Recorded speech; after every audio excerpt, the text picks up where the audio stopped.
எங்கள் சந்நியாசமானதுக்கு அப்புறம் சில வருஷங்கள் இந்த தமிழ்நாட்டில் எல்லாம் யாத்திரை நடந்தது. எங்கள் குருநாதரும் அந்த யாத்திரையில் வந்தார், அனுகிரகம் பண்ணார். அது ஆனதுக்கு அப்புறம் சொல்லிட்டார், இனிமேல் நாங்கள் எங்கேயும் வரதில்லை அப்படின்னு சொல்லிட்டார். அப்புறம் இன்னொரு வேறு இடத்துல யாத்திரைக்கு போக வேண்டியிருக்கு, அந்த யாத்திரைக்கு நாங்கள் வர வேண்டியதில்லை, நாங்கள் வரதில்லை அப்படின்னு அவர் சொல்லிட்டார். இன்னுமே எல்லாத்தையும் உங்களுக்கு தான் கொடுக்குறோம், அது எல்லா வேலைகளும் நீங்கள் தான் பண்ணணும் அப்படின்னு சொல்கிறார். இப்படியே சொன்னார். இப்படியே சொன்னாருன்னா நீங்கள் அப்படி தான் சொன்னார். அவர் என்கிட்ட பேசுகிற போது இது அவருடைய ஒரு பெருமை.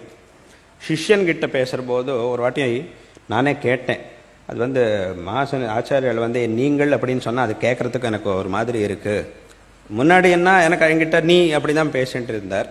அதனால் நீங்கள் அப்படின்னு சொன்னால் எனக்கு அப்போ மாசன் தான் சொன்னேன், இல்லைப்பா இங்கே மடத்தில் இதுதான் சம்பிரதாயம்.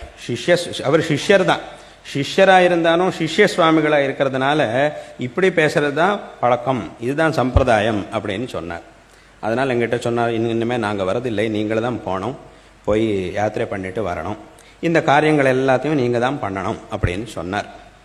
அப்புறம் ஒரு வார்த்தை சொன்னார், எல்லா காரியங்களும் நீங்கள் பண்ணுங்கோ, ஆனால் ஒரு விஷயத்தை மனசில் எப்பவும் ஞாபகம் வச்சுக்கணும். என்னன்னு கேட்டால், ஒரு 45 வருஷம் அனுபவம் இருக்கிற ஒருத்தர் இங்கே இருக்கார் என்கிற விஷயத்தை மனசில் வச்சுட்டு நீங்கள் காரியம் பண்ணுவோம்.